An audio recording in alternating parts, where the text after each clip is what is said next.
All right, welcome everybody to another edition of Millennials Are Killing Capitalism Live. First thing I'll say is our guest did make it today. I was a little worried with everything that's going on at UCLA again, but we do have Sanyika here with us. Um, so I mean, obviously, for folks who followed last week, we had an episode, we had a conversation with Alejandro Villalpando and Dindi Katanga, talking a little bit about the encampment.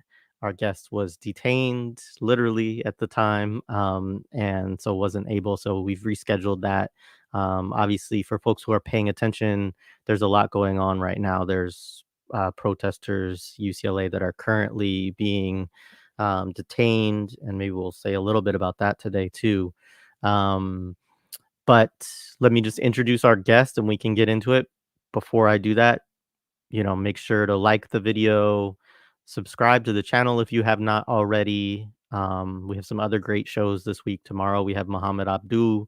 On Wednesday we have Dylan Rodriguez, and we may have one more on Thursday. Next week on Monday we'll have Steven Salida.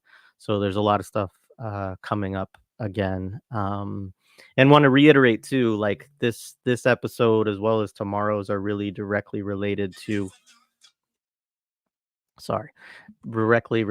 trying to ensure that our platform is open at these times to student organizers, to grad student organizers, grad students, faculty that are facing repression right now. We do want the platform open for people to be able to share what's going on, offer ways for people to support, and so on. And so this is part of that.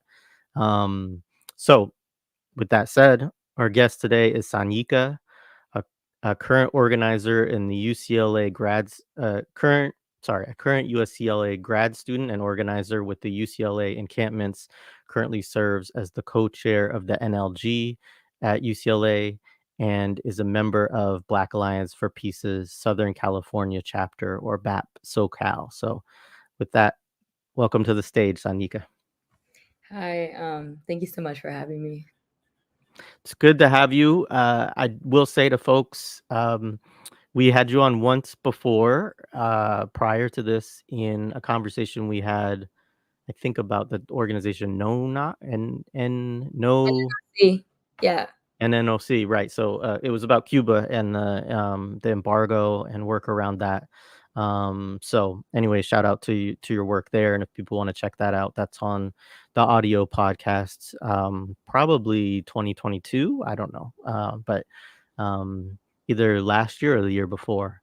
So anyways, appreciate the work that you do. Also, I know you're not here to talk about it, but you have a great Instagram at Okra Sanyika, which you're an artist, do amazing art. So shout out to all of that as well. Anyway, that said, let's just get into it. So to the extent that you're comfortable, introduce yourself a little bit more and say a little bit about kind of why you got involved with organizing around Palestine, maybe specifically to your campus organizing. Yeah. So to start, I'm Sanyika. I am a current grad student at UCLA. I go to the law school, as I'm sure I'll be on Canary Mission soon if I'm not already up there. And I would call myself not a student organizer, but an organizer that is a student. Just because I did do student organizing in undergrad, and a lot of my current organizing is non-campus efforts. So a big part of like right now's moment has been like trying to bring community organizations and revolutionary organizations like into the fold back on campus, and I see myself as a part of that. And in terms of like when and why I got involved in Palestine, that really started with 2014. I was 14 in 2014. It was the thing that catapulted me into, getting involved and just trying to find a way to make sense of, like police violence and not only just the violence, but the response was what actually moved me to the killings of Trayvon Martin and Michael Brown and Ferguson uprisings, seeing the fact that people in this place called Palestine were showing us solidarity, that there was a connection there to a country that, like, quite frankly, no one I knew growing up, like, really could even point to on a map, decided to show love. And, that's when I, like, kind of first had this, like, idea of, like, oh, wow, like, there's people across the world who aren't Black but care about, you know, Black children being shot. And in general, I've been an overall advocate, but not one that was super active or all that educated until I got to college. And from there, I just did like a minor in Arabic and Middle Eastern studies. I did a study abroad in Beirut, in Lebanon. And I got to visit some refugee camps. And, part of that was a radicalizing experience. But it wasn't really until I got back to school that I got involved with like SJP and specifically LSJP, because law students have been kind of out of the fold with SJP efforts for a really long time. But, after Operation Alexa Flood, it kind of, put things back. But before then, I'll walk it back. I will say that I was involved in helping and way more activated. I think it was in 2021 with the Sheikh Jarrah like protests. So the West Bank was popping off, and that a lot of that laid the foundations for me, like, knowing what the Resistance News Network is way before this year or last year, and knowing some of the resistance factions before. That was like a really watershed moment for like me kind of taking a more active role.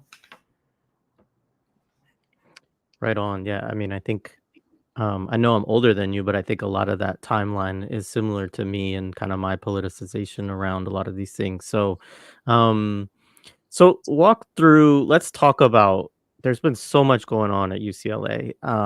So I know this is going to be probably a lengthier response, and that's fine. But can you walk us through a little bit of like chronology of, what has been going on at UCLA? Leading up to encampments, the encampment, and then, yeah, I mean, talk about. I know we talked a little bit. What you weren't here last week about the police raid and the counter protests and that kind of stuff. But just share, like, for you, your kind of experiences with all of this and walk us through some of that. Yeah. So these demands that we have aren't really new. There's been continuous efforts from UC Divest and SJP to push, especially for divestment. And things in terms of encampments, kind of, we had one attempt at an encampment a few weeks prior to kicking off this one. I was not able to actually come try to set up there, but it was very much shootout the first night. So people were had a chip on their shoulder, ready to like try this again when Columbia and other schools started going off, and we basically were like, let's do like let's figure this out, and we'll worry about like who comes to support later, but just um, advancing the demands that we've already had now at a moment where they were on an international scale, not just national. So we started at like 4 a.m. on like a Thursday.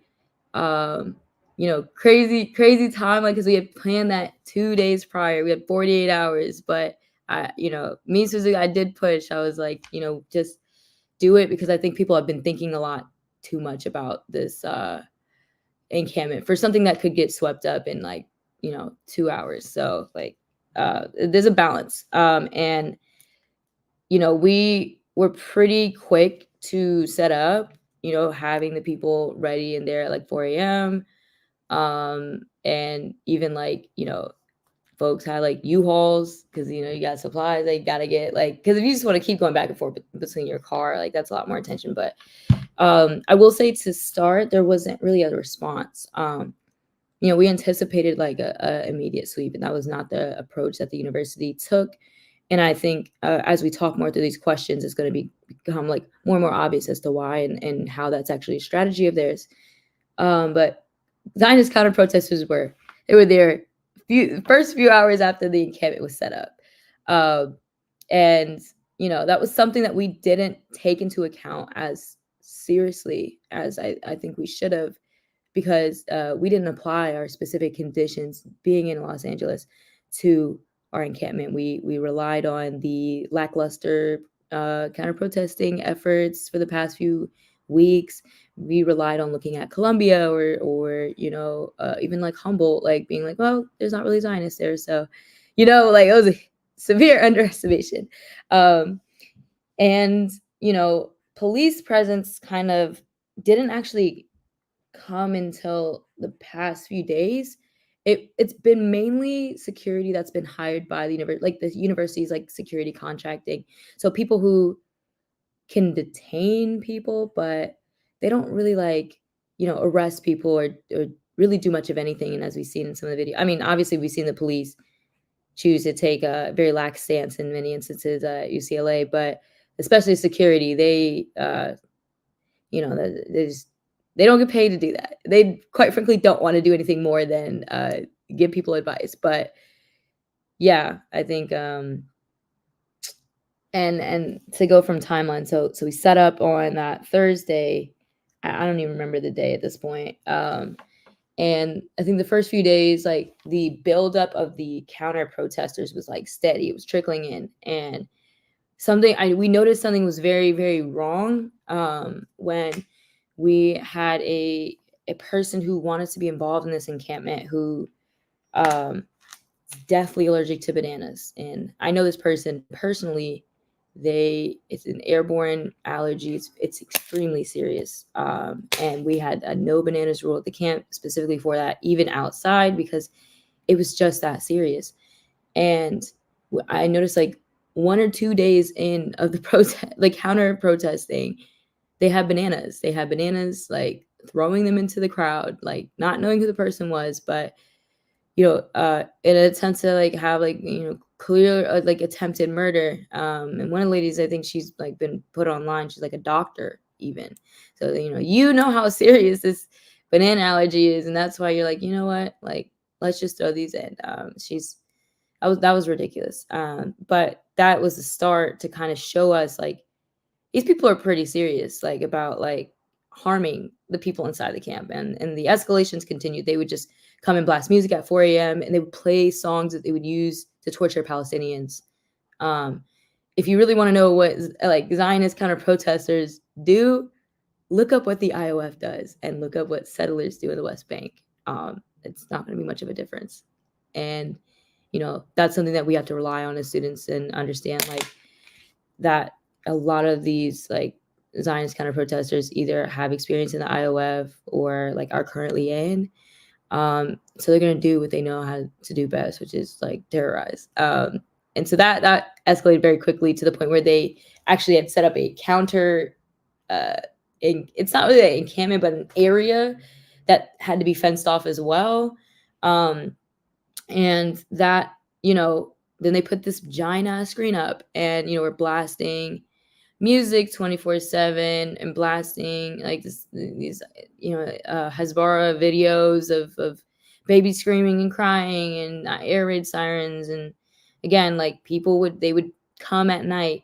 They wouldn't just like, they would do the silly goofy like dumb kind of protesting stuff during the day, but they would come at night, often drunk, probably high, like they very much like hyping themselves up to come here to start quite literally anything, brandishing knives, flashing guns.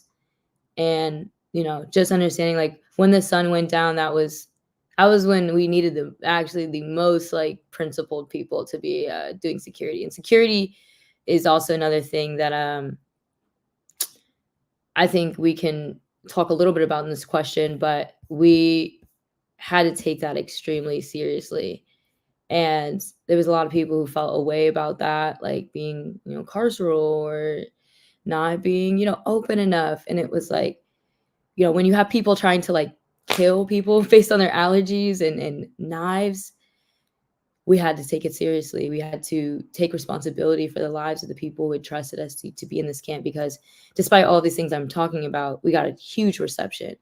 Um, it was way bigger than any of us could have imagined, and that was that was something we hadn't really like fully anticipated. Like even now, like, being so deep into it and pulling myself out to look at social media, I'm like, I didn't even know that this was that big.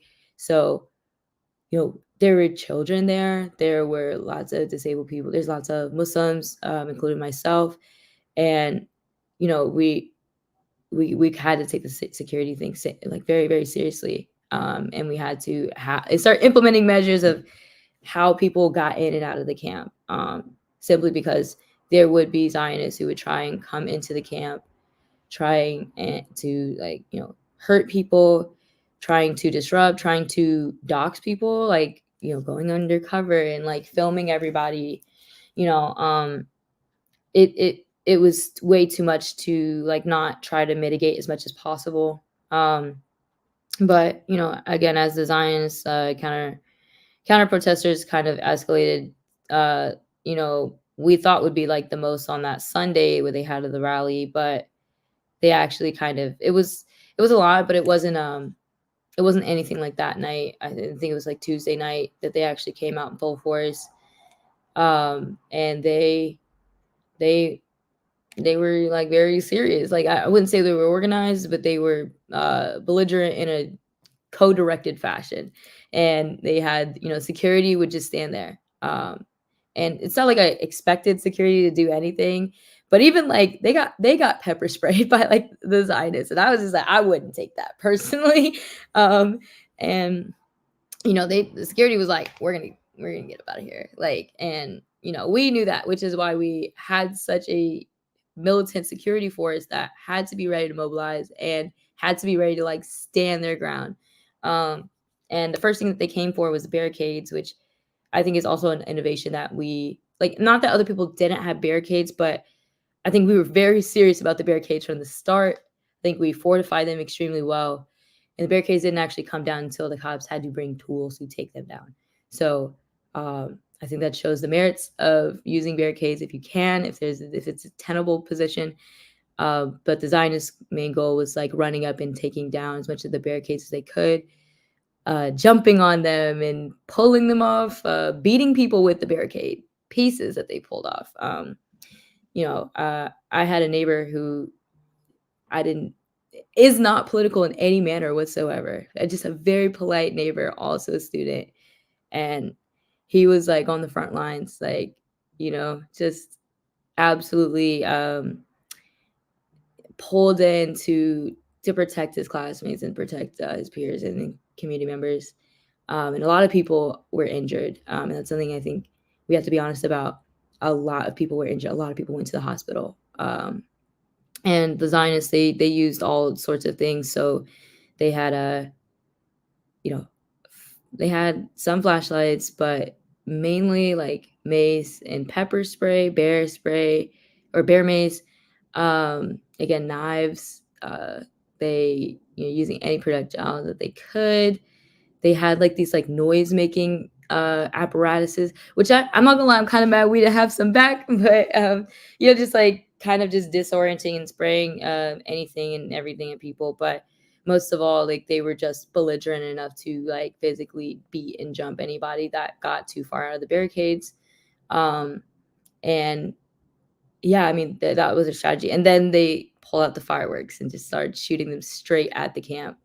Which, mind you, like we had already been going through so much hell because the fire code, which I think anybody who's going to do an encampment, just know that the fire marshal is going to be on your ass. Have somebody ready to talk to them. But we had this tightly packed encampment that is, it was getting really big.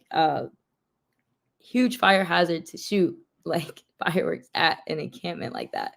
Um, and that just really like, I think that moment, like I already seen the brawls, but when I saw the fireworks and I saw basically what had happened after was the police did come right after that, and the police came to take one of the Zionists to the hospital. They had an ambulance ready, took the Zionists to the hospital and left while they were shooting fireworks at us. So like people were like, "Oh, the police didn't come till..." No, the police did come. They came to escort the Zionist kind of protester to the hospital. Meanwhile, we had a medic tent our medics treated more people than the hospitals did last night or that night. I was maced up. I was hit with all sorts of projectiles, and I was like on the lighter end of things. But you know, we were calling for ambulances. We were calling to get people in the ER. At some point, people just were getting turned away and told, like, ignored on the calls. So that was another development where, like, I think that really started to show what was to come. And then the next night was the infamous night of the sweep. We A lot of us hadn't really gotten sleep that night before because, like, fighting the Zionists, we were doing that till like 4 or 5 a.m. And then very next day we had an administrator come because a lot of schools, they've been doing negotiations like behind closed doors and meetings and things. Like, we forced the administrator to come in and sit in the camp, and we had a negotiating team, but in the spirit of Attica, we were negotiating in the open. So people could see kind of the ways in which the university was responding to our demands, and we'll get into those demands later. But just in general, like, the task forcing away and then, that kind of rhetoric, which we can get to later. But he was, super not receptive, but he was adamant that if we did not leave after that, he was going to, like, he couldn't do anything about the sweep, but that it was going to happen. So he said around like 5 to 6 is what we anticipated, but the police had already kind of mobilized on campus at this point. Like, after the night that the Zions were there, everyone was like, well, where are the police? The police were right there after, and then continue to be on campus. And the police were kind of like shifting around for a good minute until around like 12, when they started to like kind of stage for real and then start moving in. We had multiple different entrances where the police were trying to get in. They were using some of the buildings next to us to stage. The first incursion was obviously in the back area by the Tongva steps. And, we had a standoff, but we ultimately pushed them back. We had another standoff area, which is where I was for most of the night, in like a kind of like tight little stairway. So we were able to keep them off there. But ultimately, what it was barricades came down. People obviously very bravely were standing as like human chains in front of the rest of the encampment. And the linking arms worked, but basically people were just getting snatched off the line. But if you watch the videos, they threw like over 100 flashbangs. And I'm almost thankful that the Zionists were throwing fireworks at us the night before, because everybody was completely unflinching. Every method of crowd dispersal did not work. They had to take people one by one to break the line to do this. And I think that, if we're going to be very frank, if the police wanted in, they were going to get in, right? And it was just a matter of when and how and where. And I would rather, I'm happy with the way that we were able to hold off for 7 hours, which I got arrested at the end of. But 7 hours of holding the line, that was not what 2020 was like at all. And so I think this has been a marked development. People are understanding that riot police are kind of more of a psychological thing than they were ever like actual like physical. They are ready to like go commando. Like they're belligerent. They're going to beat you, but they're also scared of crowds that can't be dispersed via like these like individualizing like distractions, like, oh, a flashbang, my ear hurts. Like, you kind of get out of yourself. So yeah, I mean, then the camp gets swept, and obviously currently I probably only know as much about as anybody else as the phone right now does, but people got detained early this morning trying to have an action. And I believe that there's like some rallying efforts going on, but also some building occupation being attempted or done. I think, again, not too sure on the specific details at the moment, because I was not able to commit to this part of this action. But yeah. I appreciate you sharing all that. There's a lot of solidarity from folks in the chat. Uh, you know, Thank you, Cecilia. And yeah, Alfredo listed it this way: legal observers, press, and pro-Palestine supporters arrested in UCLA parking garage. I saw something similar, and that's kind of what I was alluding to in the opening comments. Um, Yeah. One random question before we came further, because this came up a little bit in our conversation on, I think, Thursday. So mice, were there mice? Yes, I'm so sorry. The mice. It's felt like decades. Honestly, like the time is like it's infinite. There were mice. I was there that night. I was up that night. I saw the mice.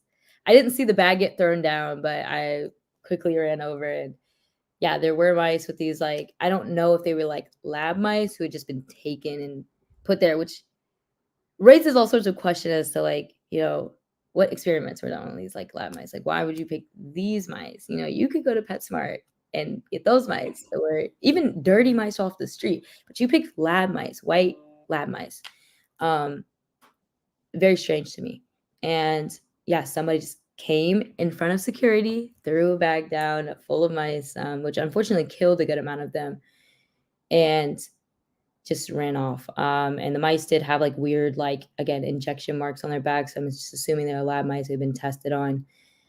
No idea what happened, honestly, with that. We basically like someone did call the police to see if they would come take them or like get animal control, but it took like a really long time for them to move on anything. So like the mice were kind of starting to like expand and then scurry around. But we did our best to keep them out. I think we had gotten at least most, if not all of them, away pretty quickly. But anybody who wanted to like move, the bag of mice, it was in like this like buffer zone walkway area, and we were told like you're gonna be detained if you try to like move this away because it was a crime scene. And they ultimately didn't even treat it like a crime scene, but that was with the mice. Fascinating. So somebody also asked, and I don't know if you are, know enough to know this or whatever, but someone Mhm. asked if students at UCLA are looking to press charges against counter protesters, given that their actions are on film, campus security, LAPD for what happened. Maybe too soon to say on that. I mean, because obviously people can file a lawsuit at any time, sort of. So Yeah, I being a law student, it depends, right? But this is definitely a moment where a lot of litigation is going to come out. Not just at UCLA, I can anticipate a lot of litigation coming in, but it's a long game, so there's no rush. I would say I don't have like a specific answer on like yes to any of those, but sure. obviously I think there's a huge amount of interest in it. And so if that's the route that people choose to take, then I think, you know, we'll respect that. But it's a call that, students either have to make as individuals pressing charges or like anything that like organizers have to like, sign off on or help with is going to be like a larger conversation. But I mean, I understand why people would want to press charges. I'm not particularly optimistic about the serious, like the manner in which some of that's going to be taken serious, because the university hasn't even really taken the Zion's counter protesters so seriously, even though they have been very quick to punish us, which we'll talk about later. Yeah. All right, well, let's continue on with our questions. We'll get to more audience ones as we go along too. So, yeah, I mean, you mentioned them a little bit up front, but say a little bit more about kind of the demands of the movement right now, the demands of the encampment, and kind of like what folks are still organizing. Obviously, we're talking about, repression that's currently taking place. So yeah, just I guess talk a little bit about both what is being organized around at UCLA primarily, and how people are still trying to organize? Yeah.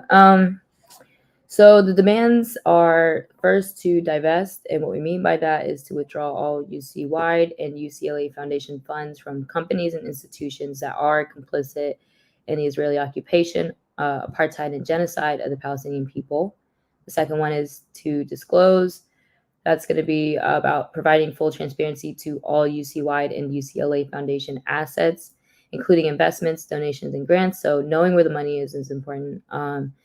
The third one is going to be abolish policing. We went into the targeted repression and policing of pro-Palestinian advocacy on campus and sever all ties with LAPD. The fourth is ending the silence. So we're demanding that the university calls for an immediate and permanent ceasefire and end to the occupation and genocide in Palestine. The fifth is boycotting, severing all UC-wide connections to Israeli universities, including study abroad programs, fellowships, seminars, and research, and specifically the UCLA's Nazarian Center in Israeli Studies. So divest, disclose, abolish policing, end the silence, and boycott are the demands. And we are still organizing around them. That's kind of a little bit more about like the litigation aspect is like litigation takes time and resources. And it's long game. You can always worry about that after like things have happened. So we definitely want to like remind people that the demands are important. And like, although, you know, it sucks being repressed or like quite literally beat in the way that we've been, that is not the focus though. Like we're doing these things to draw attention to the actual ongoing like onslaught against the Palestinian people, and to the demands that we have to actually tangibly like reduce and mitigate the amount of complicity that you know our university has in it. And so that's been a big thing is like, if I can say nothing else, like yes, we can talk about the counter protesters like terrorists like Zionists, but at the end of the day, like we didn't come here to fight with Zionists, like not those ones at least. We're trying to fight institutional Zionists. So the ones who like sit in the boardrooms, the ones who are like calling the shots, the ones who are calling the governor to come in and give the okay to sweep the camp. And that's been something that we've been trying to make sure we center in our organizing. Even this morning, like as things are happening at UCLA, like we're trying to be mindful. Like we also need to keep our eyes on like the Rafah crossing, the invasion of Rafah, which everyone knows has been in the talks for a while. And it's always when things are like catching the attention of Americans that we see like this push towards Rafah. So now we are like obviously again just trying to show that even though the encampment has been cleared, like we're not going anywhere.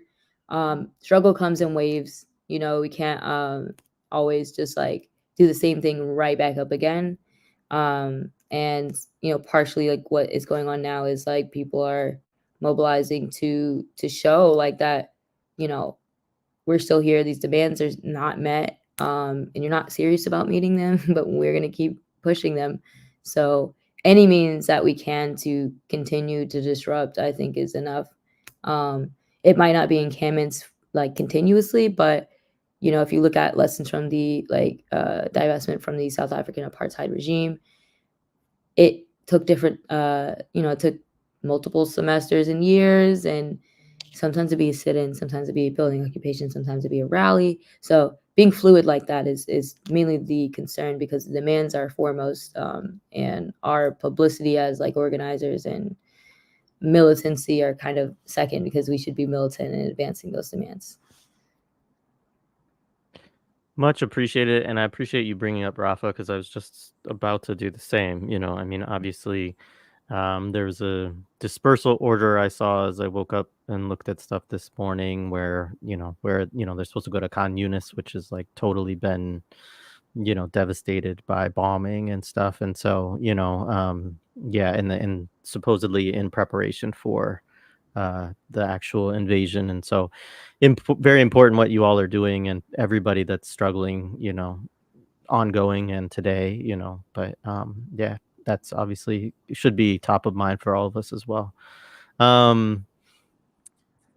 So one of the interesting, and I know people have questions, and I will try to get to the question too. Actually, we can do this one now. So it's interesting. Because people have had questions about this today in the chat, and I've seen other discussions of it online, of like kind of your feeling. So this is one version of the question, which is curious about how decisions are being made at the Solidarity camp. Obviously, the encampment is not actually an ongoing thing, but whether it seems that people are radicalizing through what's going on. And then there was a question about this was the one that was being referenced, law librarians question, which is the tensions between like peaceful, nonviolent protests in the encampment, as well as, obviously, there's various different opinions, of course, that are going to exist on like what this should look like and whatnot. But obviously, you talked earlier about certainly the need for like security and kind of a militant defense of the encampment as well. And so, yeah, I'm curious. And I think people are curious about. Um, those tensions, what people are learning through experience, how people feel about that. So yeah, your take on that. Yeah. I want to first like approach this my answers to these questions with like humility. Being responsible for people is a job that you are never going to do perfectly. um, and I can accept and understand that as I like kind of talk about different critiques and then different counters to those critiques if necessary. So first, with like the decision making, um, there I would I don't want to go too much into detail about decision making processes just for the safety of people who are involved, but um, there's like very clear like kind of method of making decisions that is a bit more centralized out of necessity and also out of we want to there's a tension between wanting to bring people in and also bring them into leadership, which has happened, but also again developing people first and then at the same time like it's not really the best time to be like this like free horizontal like horizontally organized like formation when you're under attack constantly. um and anybody who's like kind of making that argument, I ask them, what military is organized horizontally. Like, there's you have to be fluid to do horizontal types of actions and things, but you also, in many instances, have to have some sort of like vertical formation to decide, things like matters of security, which I think, the peace policing thing definitely huge. I can personally say like there's been moments where I've like heard people like do chants, but about like peaceful protests, and it's like it's like all right, but also these people are going back to what the question's asking. These people are being radicalized. So, as a person who's extremely militant and like maybe one of the first people to hop out in the front if there's any real threat of like live ammunition, I can say confidently that being militant is not just about you know uh fighting necessarily, about violence. I think that we had to get a little bit stronger with our interpretations of what counted as self-defense, because sometimes you can do a little bit aggressive self-defense, a little offensive self-defense, um, and that was something that people did have to learn, but it took a lot and it's still taking time. And I think what I would say is that you know there's going to be a dichotomy between us, uh, people who are organizing being seen as these like bureaucratic, like dictatorial, authoritarian. You can't do anything. They control everything. It's bureaucracy. And then on the other hand, we're getting the like, well, who's making the decisions? Seems like y'all can't control anything. You're letting anybody do anything. You're letting people spray paint, even if you didn't like tell them. Yeah, it's like it's your fault because they spray painted. So it's like obviously, I think that shows me that we're in a good place. Is yes, in some instances, it's like very hard decisions need to be made and they need to be made with rigor. And other times it's like, does this decision really like need to be like, you know, or super organized, or are people just doing things and live and let live? I think there's instances where we should have maybe done more of one or the other. But if we look at things like the food tent and the medic tent, that was like completely pretty autonomously run and organized. But you know, with security in particular, that is a extremely difficult job that no one was ready for.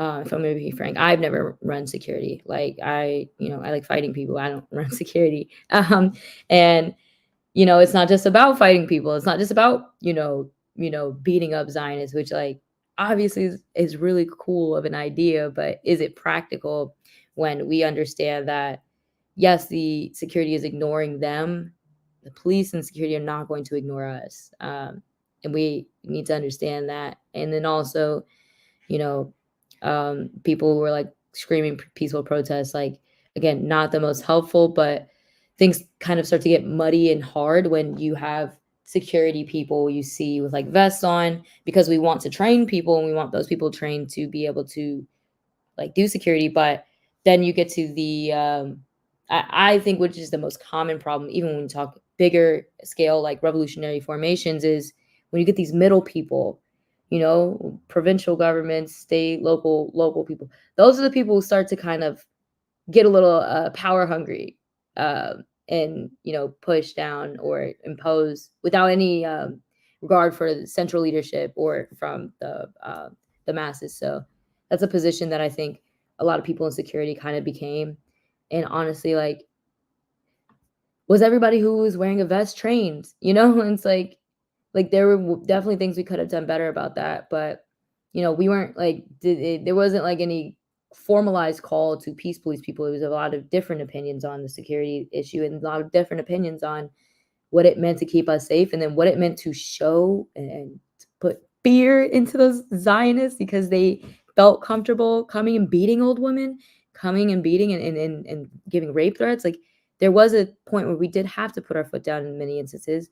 And then there was points where there'd be pointless escalation that would just endanger everybody. That takes a lot of patience and time.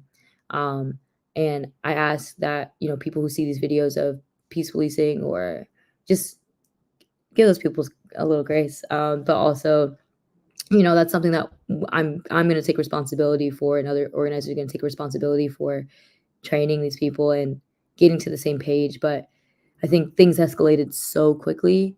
Like as we were trying to do our political education, do our trainings, we stopped having to do them for the purpose of actually getting people to understand the concept and literally getting people to the front line.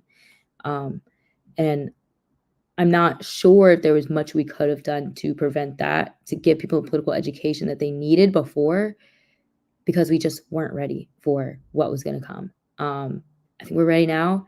I think to answer some more of the question, we are like, radicalizing people through this. We've kind of walked them through the steps. Like, obviously, I was ready to go with the police day one. I was ready to be a Zionist day one, but not everybody was. And you can't get ahead of the people who constitute most of the camp.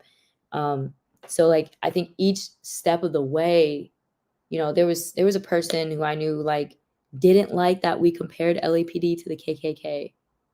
This person ended up getting maced, and I think maybe they feel a little bit differently about that now. And if you look at past movements, I'll take the most famous like I don't want to say nonviolent as principle, but nonviolent as a means, civil rights movement. Um, they would do similar things. If you the children's march in like Birmingham, I forget what it was called, but they literally put younger people out to the front. The imagery of those younger people being beat, hosed down, dogs sicked on them, you know, it was kind of like something that was putting these young radical students through this process of here's how they're going to react, and we're going to be with you through every step of this repression and every step of this like escalation. And we're quite literally showing people the necessity of being militant. And so the people that we saw on last Thursday, Wednesday was the raid, the people we saw there are many of the same people who came the first day, but they are not the same people. Like they are completely different. Like if they had people had heard flashbangs and fireworks the first day, they would have scattered.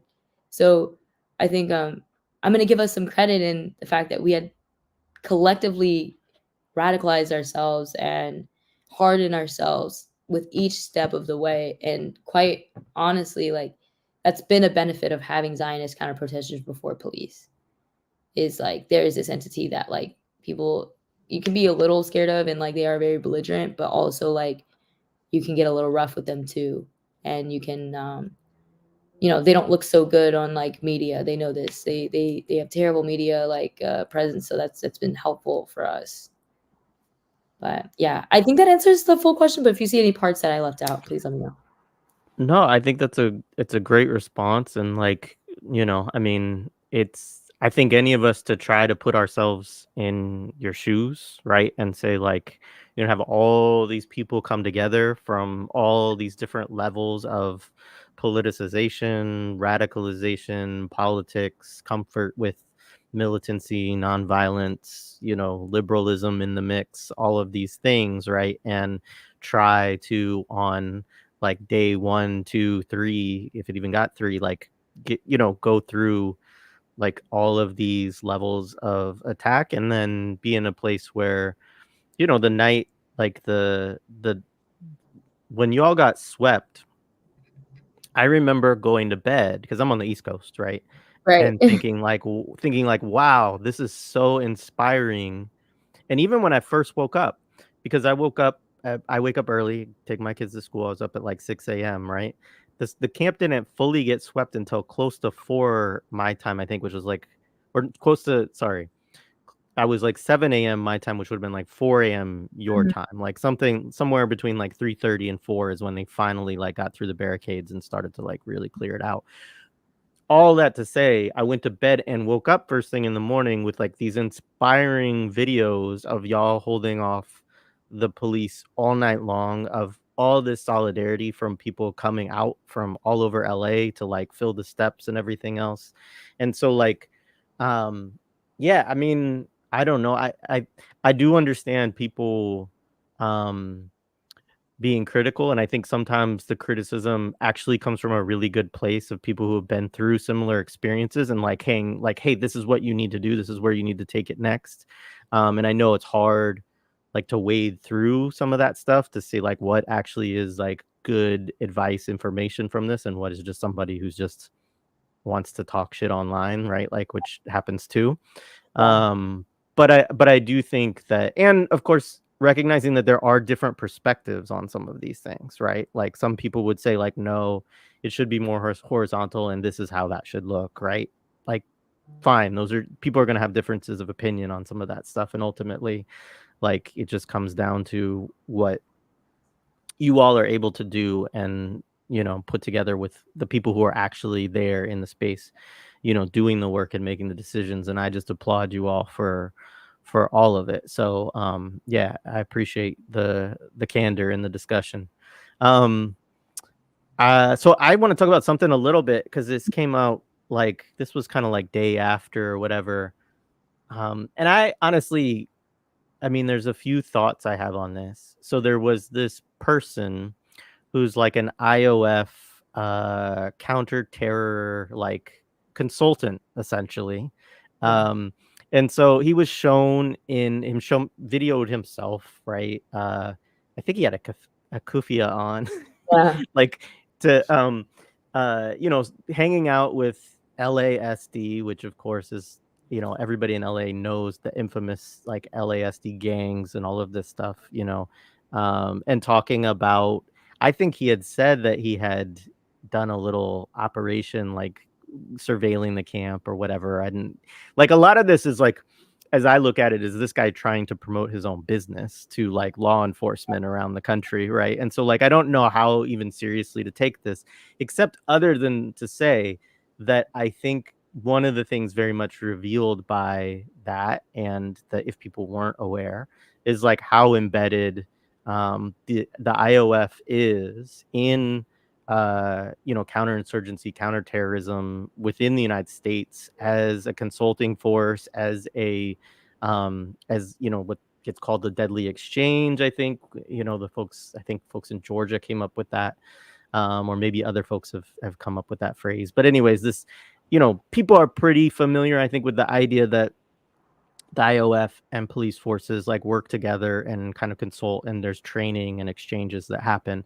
And but I think that given the sort of fascist Zionists counter protests the day before, giving this guy showing up uh um with the sheriff's department and so on, I don't know if there's anything that you wanted to talk about just in terms of this, this aspect of it. Yeah, I mean, I want to hone it in for sure. I think this has been one of the most outward expressions of it, like you said. And other than the basic tenet that police are not really there specifically to keep people safe, to protect people, there's also this different dimension to it, which is like, are they going to attack the people that they train with? Like, and it doesn't matter how belligerent they get, because like that's largely like what they are uh training with the police to do, is like these like Krav Maga techniques and these different methods of physically incapacitating people, breaking their arms. So that's been one level of it. And obviously I think that I'm gonna have to like get on my pedestal here, but like BAP Atlanta really came through with like the like Gilly program or the Deadly Exchange like information. And I helped make a zine for that, so maybe they like published it online. But if not, there's plenty of information that like I think like Black Alliance for Peace has done really well at documenting. And the 1033 program and all these connections to like the militarization of the police, and then not even just militarization, but the international militarization. Like there's a kind of like a Phoenix program globally at this point that like exists to like apply to different situations. I just think what they're doing in Gaza and what they're doing in Palestine is what they're doing here.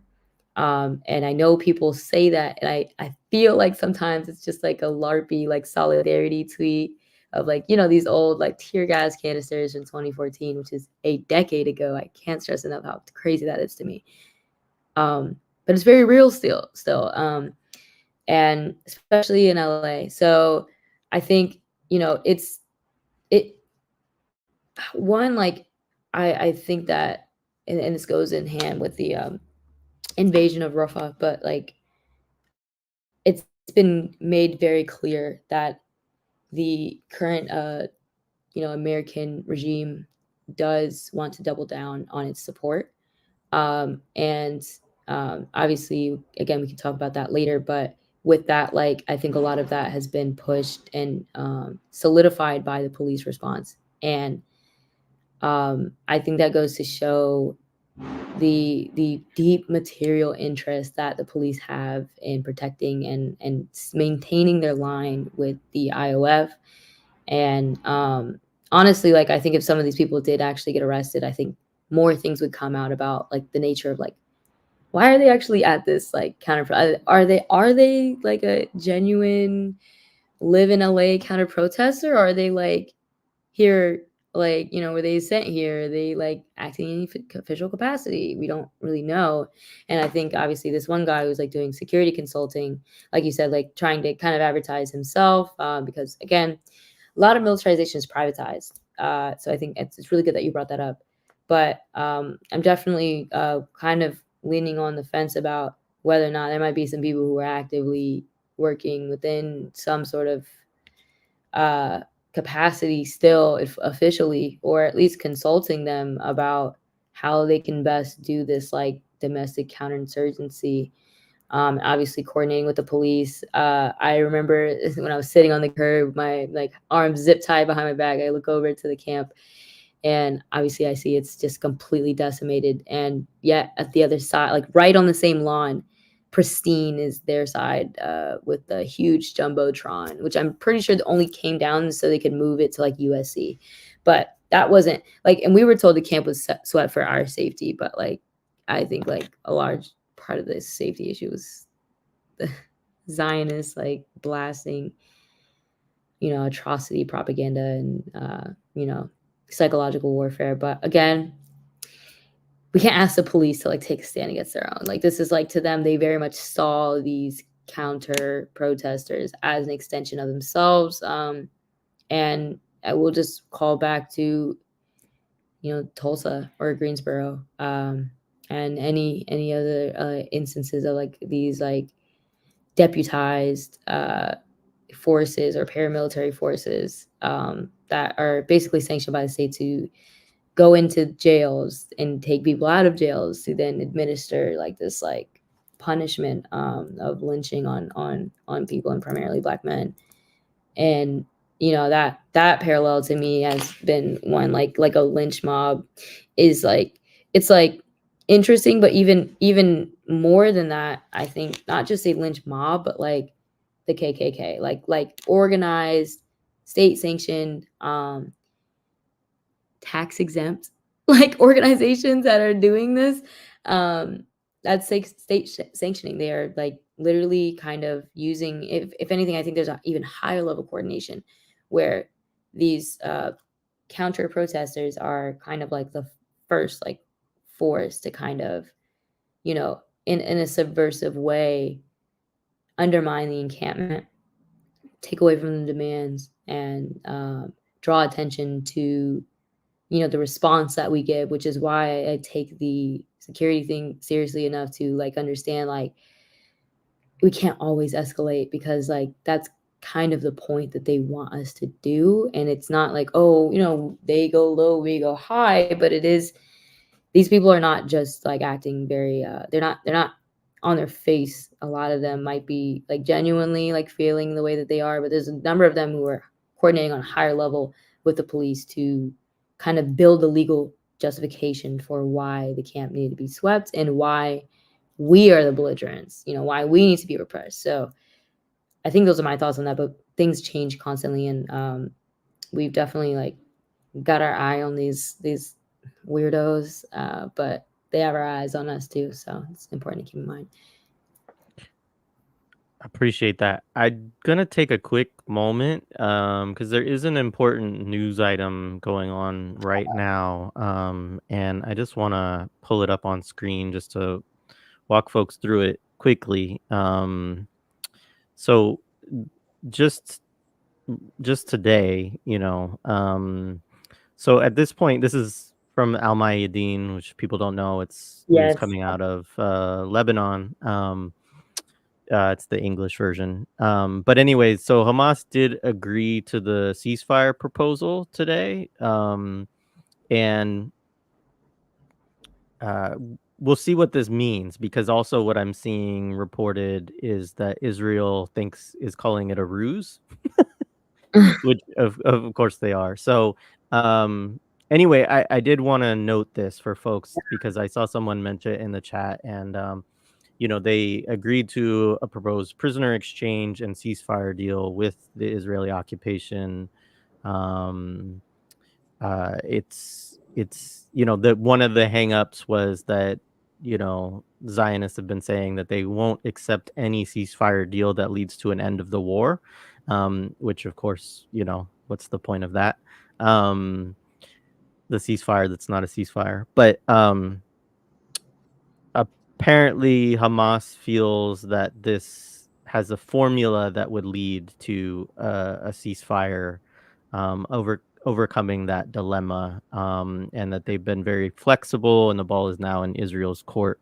Of course, this is the deal that Israel, negotiated, and yet it has yet to agree to, I guess, its own proposal. So anyway, I'm not going to bog us down in that too much. Obviously, for folks who follow the history of Palestine and these ceasefires, like Israel often violates their own ceasefire agreements and so on, and they haven't agreed to this yet. So it doesn't necessarily, but anyways, it's an important news item nonetheless, because we haven't had get quite that close. So anyways, just wanted to share that quickly. Oh, thank you. Um, this is something I don't know the degree to which you've talked about this with comrades, but my opinion would be that even the existence of a ceasefire doesn't change a whole lot in terms of what people should be organizing around, particularly folks who are organizing around things like divestment and stuff like that. But I don't know if you've had conversations with that with folks. Yeah, I think it's I think we're gonna probably defer to any adjustments that SJP National deems necessary to make in response to like the ceasefire. Like what would be most helpful, I guess, like in terms of what, like I think like you're right, like divestment still needs to exist, and I'm sure that there's been plenty of moments of like truce or ceasefire, like back in like the South African like apartheid, era. But well, the 90s South African apartheid era. Like I'm not gonna pretend like it's not still existing, but adjusting yourself to the material conditions of the moment, listening to the like, you know, demands of the people on the ground in Palestine, and not like stepping ahead of people that we're trying to be in solidarity with. So I guess like I think I couldn't say for sure what that would look like. And I trust the leadership of SJP like nationally, who have a very strong anti-imperialist line. Honestly, I think a lot of chapters actually are way more liberal than the national is. But they set the bar, I think, and it's best not to exceed that in many ways, because I think the demands are pretty radical in and of themselves. We're asking for something that's essentially impossible without some sort of radical restructuring, and to me, like challenges the very foundations of American education. So, I think that divestment's still like, again, like you said, and also I would say I'm going to take my student organizer hat off here so I don't get any crazy charges.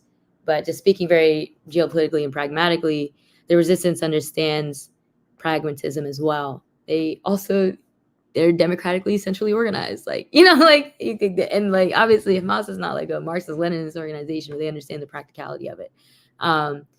And something about that is, they're calling for a two-state solution, right? And like, people are like, it's like one state, and like, yeah, I agree, but also pragmatic.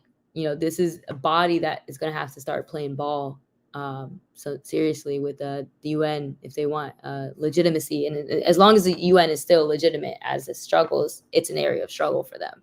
They know this. That's why they've welcomed all sorts of international investigators, bodies to investigate whether or not they had done crimes, right?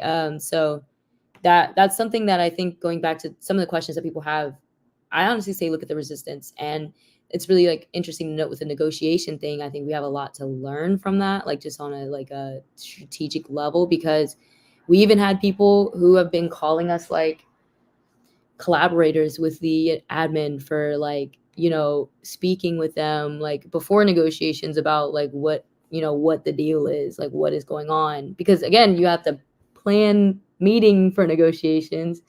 And if you have demands, you can't not negotiate with the people that are the ones who can give you them. And I just, I've heard and seen a lot online, again, criticisms that I would have rather people just brought to the encampment and people who are organizing. But that like, yeah, we don't talk to COB, we don't talk to admin. It's like, you kind of do if you need to negotiate, right? And like, obviously maybe a mediator, like, but like the resistance negotiates with the entity, right? Because it's just a basic nature of war. You need a channel communication. So I think those are my thoughts on that in terms of like, yeah. But I think Yeah. they're very smart. They're geopolitically pragmatic, and they understand that sometimes you need to pull back, rebuild, lick your wounds, and get that two-state solution for the advancement to a national liberation struggle. Because people always ask like, why isn't this country coming, and why isn't this country calling for this, why is it that, like people like why is China not calling for a one-state solution? And I'm like, well, do you know what the resistance is calling for? Like, why would they step ahead of that, right?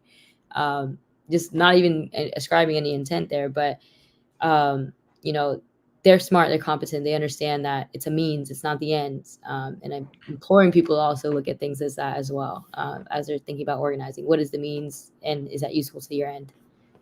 Yeah, I appreciate that. One thing I appreciated yesterday, for folks who didn't catch it, our conversation with Max Isle, is he talked about I think a very interesting discussion around Hamas and the two-state solution, of just saying like that he, even though his politics are not personally Max, right? He's like, my politics are not personally a two-state solution, but he said, I think that there's a very good argument to make that Israel actually couldn't withstand a two-state solution, and that Hamas understands this, right? And so, then what does that mean, right? And so, yeah, to your point um, negotiation and thinking and with a long-term trajectory, and I appreciate that.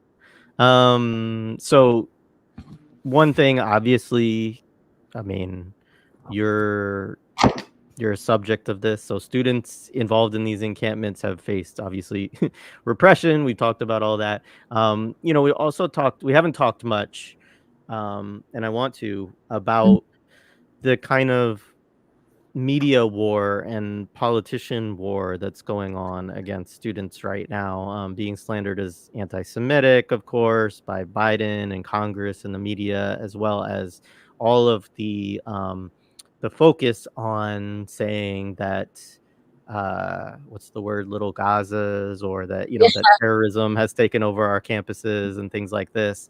And I mean, obviously it's very dangerous rhetorically, knowing that, like, we're talking about people like police, like, we're not talking about them, no offense to, well, full offense to anybody, but, like, we're not talking about people with, like, the most sound, like, political analysis or brains or ability to, like, so, like, a lot of these people just take this stuff quite literally, of saying, like, oh, there's terrorists on our campus and they're anti-Semites, and so we're gonna go out there and knock some heads, right? And this is what we're supposed to do. And this has been really supported by a lot of people who clearly know better.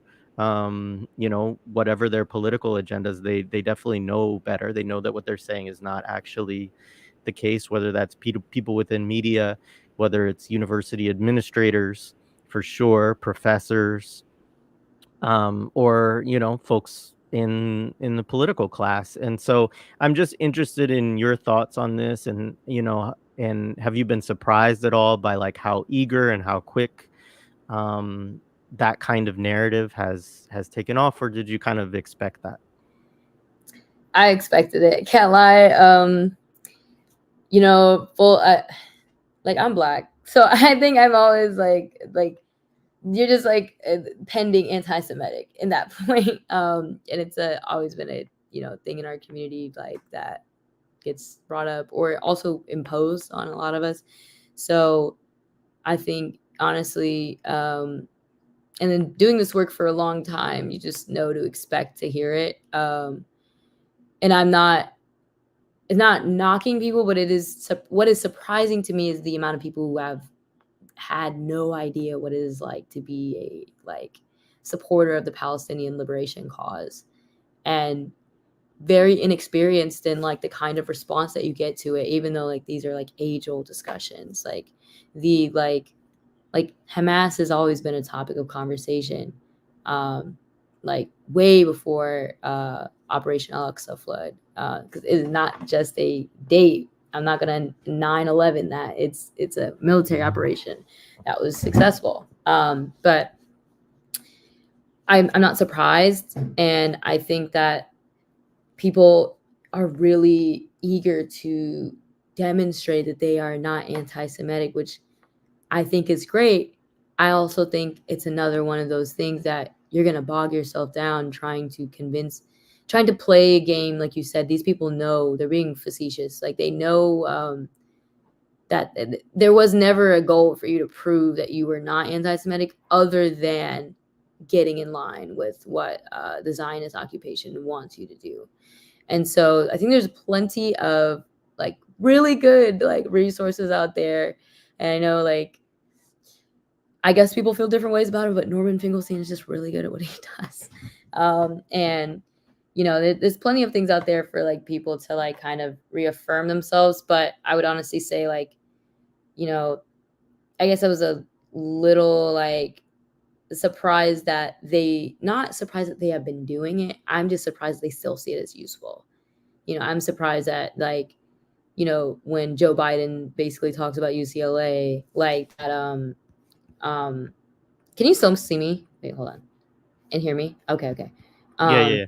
that Joe Biden only brings up anti-Semitism because like they have been doing this thing, which I again am not expecting and not impressed by, but they have been using this media strategy of Islamophobia and anti-Semitism. They've taken the Islamophobia fully out. Um, that's indicative of a shift, and that's what I'm more interested in rather than whether or not get into the weeds with anti-Semitism. Is like this is a tool for them more than it is like an actual like thing that they care about. And so the shift has been pretty interesting. They're doubling down, digging their heels in. And like the terrorism thing, I think they know that the terrorism, boogeyman word has some stain on it from the war on terror and its failures. So it has to be coupled with something else to really work again, just because of the imagery of the invasion of Iraq and the anti-war movement. So I think they have to couple it with anti-Semitism. They have to couple it with you wouldn't be gay in Gaza, like like these things. Like they had to like find some hyper identity politic heavy aspect to like um, you know pose the boogeyman and then show this like group of people that you're supposed to be like protective of and that is perpetually victims. And yeah, I think um we expected it. Anyone who's been organizing like in this kind of realm on these politics has expected it, and I think we've done a good job of just fully rejecting it. And there's like it's just like crazy that they say like Jews are not allowed inside the encampment, and then there's like Passover events and like seders and stuff. It's just like just like the first person like to be detained by the police was a Jewish student, like and brutalized. So it's just best like to honestly ignore them. And also the fact that like the media like cares this much is like shows that we've kind of turned the tables on them about the agenda, that we set the agenda. They are responding to us, and it's good to keep them in that reactionary position. Appreciate that. So one of the things Dindy talked about last week was, that the encampment was obviously, in solidarity and focused around Palestine and Gaza, but that it was an encampment that she saw as being really internationalist, thinking about Congo, Haiti, Sudan, and elsewhere. I'm curious if that's your experience as well, and or if you felt it more narrowly focused around Palestine. No, I think it was pretty internationalist. We had like a teaching about like Kashmir and the like Zionist involvement in that. I think that obviously I love Comrade Dindy, so I'm appreciative that like they brought these things up, and I definitely have seen and heard a lot. But I think as somebody who wants to be more involved in that political education process, I'm going to give self critiques of our political education. Um, and what we weren't able to do that I think ideally would be nice. And for anybody who is trying to do this, I think should maybe take some sort of inspiration from. Hopefully, I think the internationalist aspect is good, and we need to refine what people think about internationalism. If they are, because I think Congo, Haiti, and Sudan are good examples of areas where we can kind of start to like antagonize and interrogate like imperialism. But something that I've seen that I don't I want to combat, but I don't know how to, is making sure that these issues and these struggles elsewhere are not afterthoughts.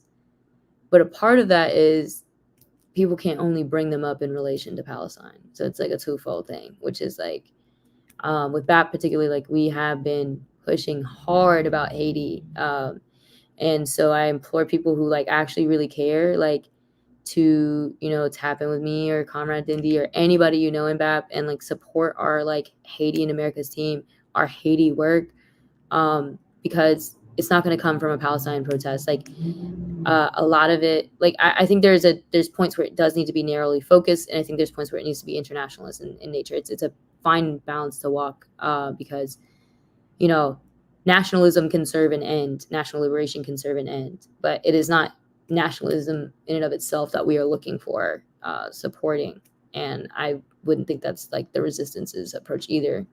So, we're all kind of trying to formulate and refine a like more anti-imperialist line, because you know we have to be specific about what it is that we don't like that our government is doing, and then start to examine where else it is doing it. And I think that is the important part where the internationalism comes. So like when we talk about Congo and Haiti, Sudan, like then we can start to talk about the Zionist like interference in these nations, and then the American interference and the American imperialism. But I think like these examples are good, but then there's other examples where we start to get to the people kind of just imposing like their nationalist agenda or their ethno-nationalist agendas, and like their like micronation dreams and plans that have nothing to do with the primary contradiction, which it doesn't mean like people aren't suffering or that like things that are happening in the world that are bad. I think that is absolutely true. But I think that if we're going to talk about what we want to see on a college campus with college students in America, they need to understand American imperialism, and they need to be responsible for those struggles first and foremost, and reaffirming that when we talk about internationalism. Because if you're already getting my, tax dollars to go towards like your Ned backed like color revolution, like I don't really know why you need me on your side for your issue. You're getting what you want.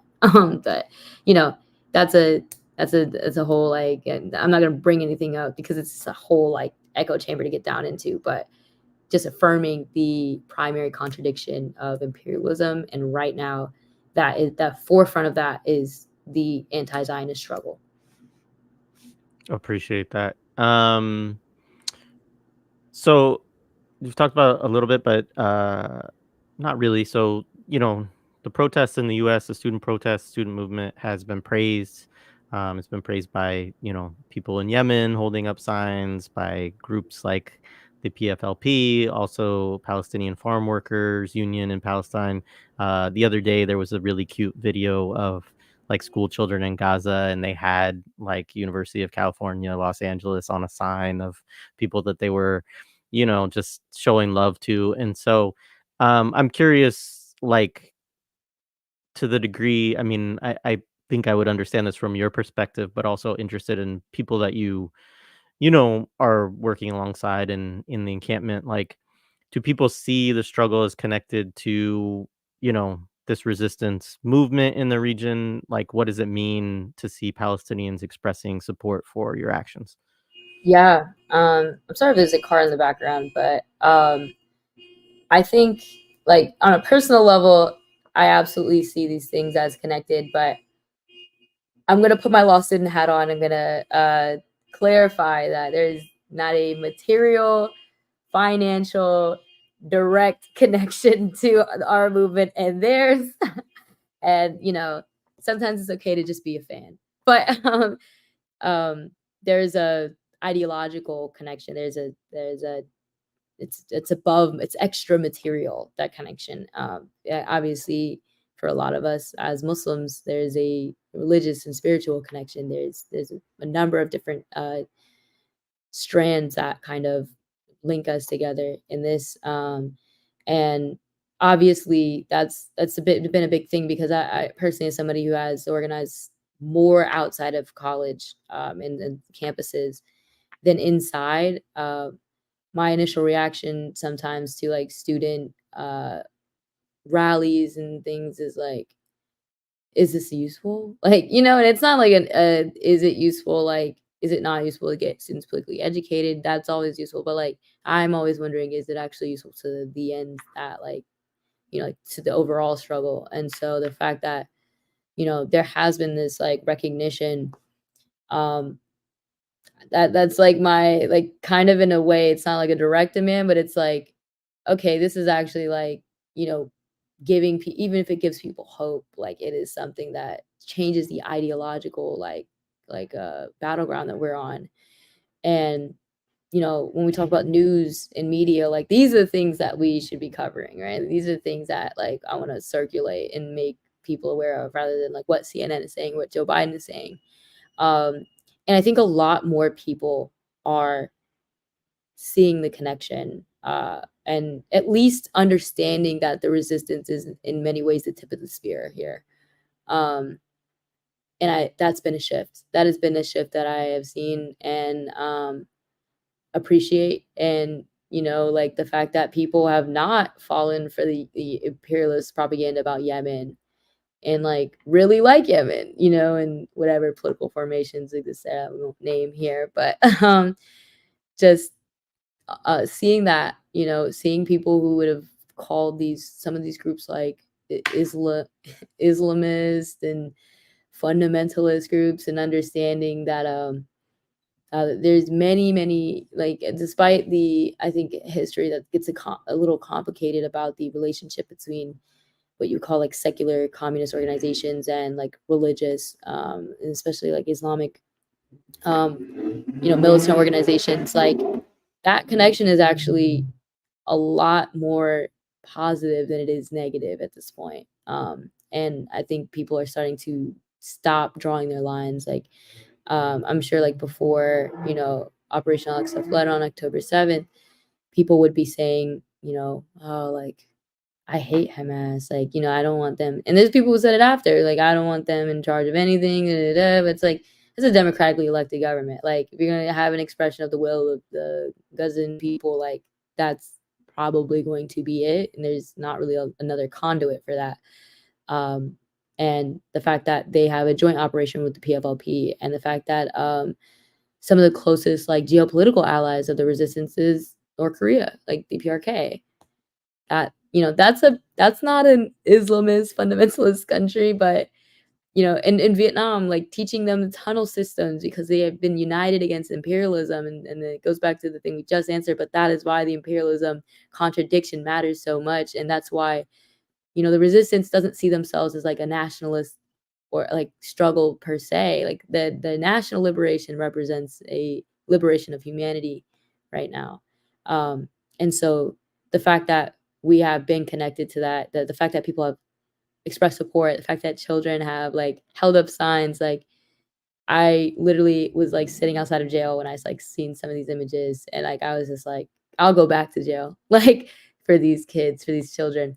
Um, and I think that students understand that as well, and I think we have started to get back to our roots with our student movement, where we actually have a deference to the resistance that we are supporting, but Right not on. really supporting. Sorry. Yes, yes, not materially supporting, right. So Lara Shihai writes, Yemenis are today offered free education. I saw this to all U.S. students who get expelled from American universities. And yeah, I love this. I mean, it was funny because Yeah. my ghoul of a senator, John Fetterman, who's just a freaking piece of shit. But he put out something about, I can't even remember what it was, but something just talking about, you know, how far college campuses have fallen if students would, and I was like, man, if I was a student in college right now, and I'd be like, that would be a pretty cool experience. So anyway, yeah, shout out to Yemen. I've been continued to be amazed by you know, everything. I mean, just the mass, I mean, talk about mass support. Like, you Yeah. see, like, the size of those rallies, like, you can't astroturf that stuff. It can't That's not imposed by, that's like a legitimate Popular solidaristic struggle. expression of the masses. Yeah, absolutely. So, yeah, we kinda talked about this, yeah, I mean, I don't know that we, oh, I could ask you on a personal level. I mean, obviously, you've been arrested, you said you'd get arrested again for these kids. Um, you know, this is obviously a movement that has required a lot of young people to come to terms with, like, what they're willing to risk, knowing the potential of damage to career opportunities, et cetera. And so I'm just curious for you, like, how you've dealt with that Yeah. challenge. Yeah, I think a lot of students are valid in being concerned about repression and maybe not graduating and maybe losing career opportunities. I think that I personally feel different because that's why being in an outside organization matters. That's why having outside community matters, is because personally, I think if I get expelled, I'm gonna go to Yemen. Like, and then I don't think that's the smartest thing for them to let me to do. Like, on their material interest, it's just not in their interest to let me go to Yemen. But or like literally force students to go start to seek outside options, which is like something that I think would be very viable. Even if it's not like Yemen, it's like other places, and like now you're starting to build like a exile network. Which I mean, try it if you want to, but in terms of like just like the regular like average student, I think if they are really concerned about these things, on one hand I do want to ask what it is exactly that they want to hold on to, and why. You really want to be a doctor? Why do you want to be a doctor? Like, if you just really want that, like 100K plus salary, you have to question why you hold on to that so hard, right? But like, if you really want to be a doctor and you want to materially aid your community in some sort of manifestation of like you know communal like healthcare, or maybe getting to that, then I think then you can start to be a little pragmatic about what kind of risks you're taking. But I think first, before people start fearing repression, what are they actually fearing losing, and what is that thing in relation to the struggle, and what is it in relation to in terms of, again, I'm not going to impose a religious morality, but taking from the spirit of those in Yemen, they said, we fear like the judgment from Allah subhanahu wa ta'ala on judgment day more than we fear an American missile. And I'm not gonna lie, that's the mindset that gets things done. It's the mindset that has made the American military scared to pursue the hard imperialism option, and now is trying to do soft imperialism of, well, we'll give you legitimacy and we'll give you, take these sanctions off. Like, they've had to switch their strategy because of the like militant like dedication to continuing struggle. Um, and I think there's a lot we can pull from that. And I also think there's moments where, yeah, it's okay to be pragmatic. But again, just asking what ends you're doing. So for me, on a personal level, I'm not entitled to be a lawyer. Having a bar association, getting barred, like these are things that are going to be constant processes of that threat of being disbarred or having my life, being revoked. I understand that that's a reality, and I understand that there is a limit to the legal apparatus in a struggle. So, you know, I'm ready for that to be taken from me at any moment. And honestly, I'm always ready to wake up, even outside of organizing. I'm always ready to wake up with the idea that I might go to jail for getting pulled over a stoplight. So this, honestly, being very interrogative about like things that you might lose, but understanding that a lot of times, like, you might have already like had a fair chance of losing them in different situations, and you don't let that stop you. So why would you let this like intimidate you? You know? Yeah, right on. I appreciated this comment from Brooke in the chat. Fear a soulless existence, a complicity in desolation and murder, not having to find a different job. Yeah, I mean, Yeah, that's good. as somebody who at one point had a decent paying job and does not anymore, it's like, yeah, I mean, I'm Yeah, fortunate. I'm fortunate to have the lifestyle that I do, but like, I don't know. As a 40, almost 43-year-old, I just look back on that of like, you know, not it's very hard if you yeah, think about things in any kind of big scale for that to be like that big of a consideration. And I applaud you and other folks of your generation coming to that conclusion a lot younger than I did, and I think a lot younger than a lot of people my generation did.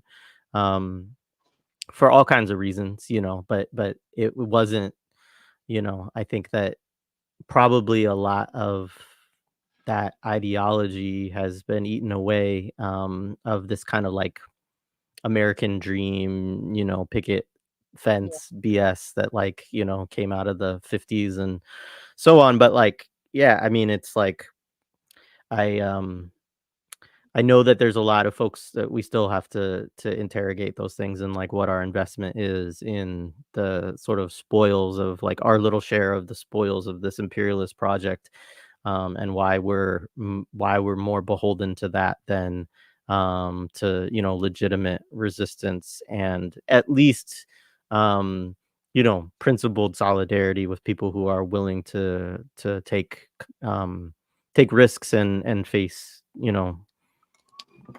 down, whatever. Like, and so, anyways, that's Yeah. rambly, but I just wanted to say I appreciate you. I appreciate your peers for that. Um, is there anything else that you want to say, or anything that you want Mhm. ways that people maybe could support the work or do their own thing, or what are you thinking right now? Yeah.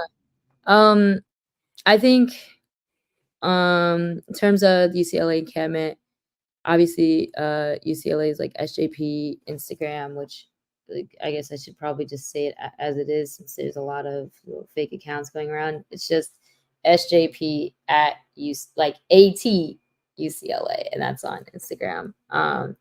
So I think they're currently live streaming. So whenever we hop off, they might still be on. Staying updated through there, I think just know that is the most legitimate source of information. Any information you get outside of that, I would implore people to be critical of, because we work very, very hard to like see what claims and things are legitimate, and it's best not to be hasty about speculation or things like it does not help. And I just want to people who want to help digitally or online, like communication that we have formally is like the stuff that we're trying to push the most. And a lot of other things are happening on campus, and obviously wrong things I think that people should be boosting, but like we also need people to like be just as good about like sharing like what the actual demands are, and then what our communications are about certain things, because if something crazy happens, we're definitely going to respond to it, but like in a way that we've substantiated claims we've went through, and we've put them in alignment with like how we want to move forward on them. But I know that people always like really want to help. People have showed out in really amazing ways. I think the other thing is obviously Black Alliance for Peace is a great organization that people should support, but honestly, people should just join an organization fighting for justice. And anywhere you can, just get an organization. You will always be more protected and more sustainable in this movement if you are in an organization. And just supporting, if we're talking about like internationalist struggle, I think the struggle in the Sahel is like one of the most under talked about, which actually has competent resistance that we should be supporting. um and so Burkina Books is like a really dope place where they're like educating people about the AES, but also like actually doing material work on the ground. African Liberation Day is coming up, so supporting like the African People's Revolutionary Party, that's on my internationalist tip. But lastly, I think I just implore people to make this a movement that is not just a moment, and look for ways to make this sustainable. The resistance knows how to pull back and recuperate to fight again. We should take advice from that kind of strategy where we need to come in waves. If this isn't going to be resolved right now, and we know that, come back in the fall. People are going to like go home for summer, but they need to understand that no matter what, we will come back. And that is the only assurance that we can make them. That's the only assurance we should make ourselves. Because I know that it's hard, that things aren't moving as fast as we want them to, but patience, and again, struggle comes in waves. Much appreciated. Babbletron Don. All right, I will do this. So um hang on one second. Folks can follow you here at Okra, Sanyika. These are examples of your beautiful revolutionary artwork, which I check out all the time. So I definitely appreciate encourage people to follow you on IG. I know that's not why you came here, and you didn't even bring this up to me, but I did know about it. So anyway, yeah, shout out to that, and I hope people check that out and support. The other last thing that I wanted to say, We did have a conversation with Burkina Books on the audio side, so people can go over to wherever, Spotify or whatever, and check that out if they want to learn more about that. And we had somebody reach out from All African People's Revolutionary Party, so I believe that we'll be doing a show also on ALD, on African Liberation Day. So yeah, did want to just mention that to folks as they're watching, since you mentioned both of those things as well. So all right, thank you so much, Sanyika. I'm gonna let you go because I'm sure your phone is filled with notifications and Yeah, stuff you got to get back to. But I that's good appreciate on your top time. today. Yeah. Thank you so All right. much.